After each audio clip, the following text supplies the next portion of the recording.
Good morning, everybody. Welcome to episode 67. This is your psychic Christine. I'd like to welcome all of my new listeners, and I'd like to thank all of my current listeners that have been following me for a while. And as promised in episode 67, we are going to be talking about chakra balancing, and I'd like to start off with what it's like when your chakras are not balanced. Now, chakras, when you think about chakra balancing, Reiki healing, all of this stuff, your mind kind of goes to this is something new. This is new age.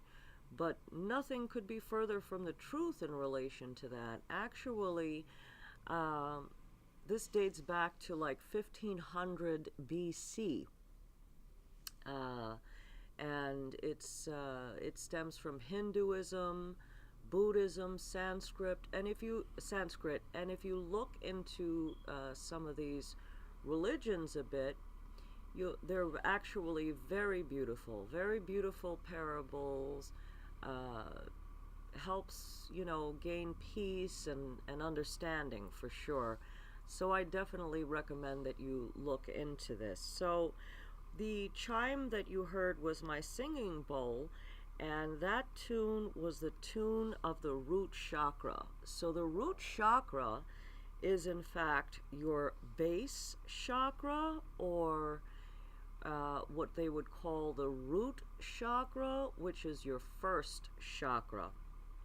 So that's kind of located in like your lower spinal region. So let's go over this a little bit. So they're in seven different points on the spinal column, and all of the 7 chakras are connected to various organs and glands within the body. These chakras are responsible for disturbing life energy. Okay, so disturbing life energy is a big deal. So when your root chakra, which basically represents your very foundation, when it's off balance, you will start to feel excessive negativity, cynicism, eating disorders, greed, avarice, which is an excessive need or want for material possessions, and illusion.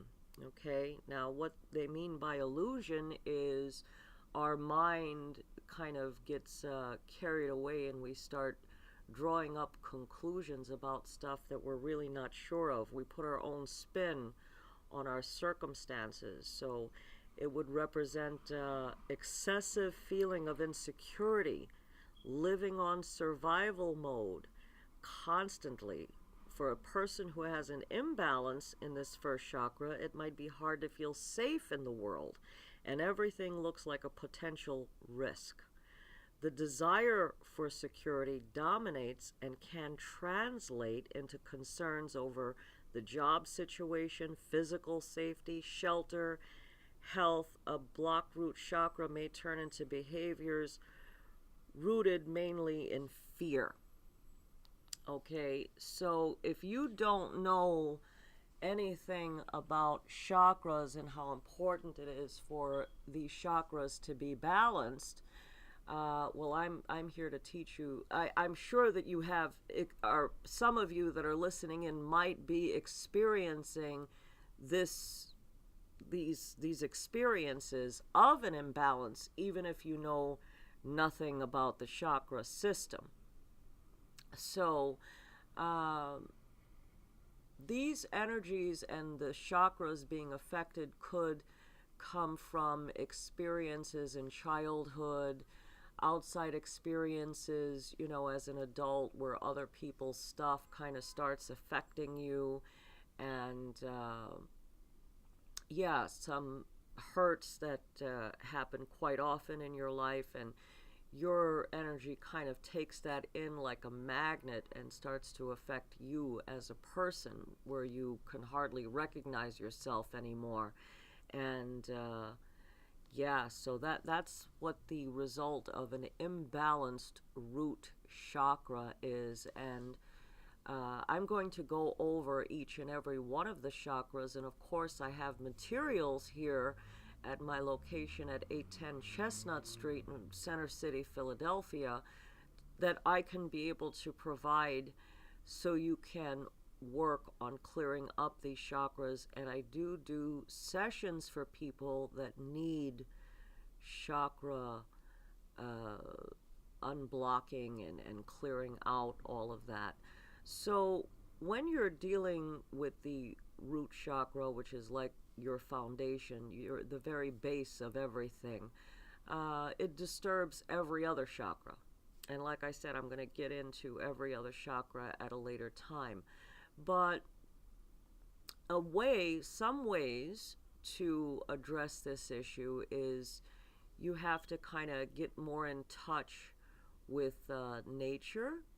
Okay, so like hiking and exercise and eating healthier, even after a shower, which actually helps the root chakra. If you notice that maybe sometimes you'll feel better because you're more connected to the water, which is also a part of nature, you may, like I said, feel a difference in your overall mood for a little bit just right after a shower or while showering.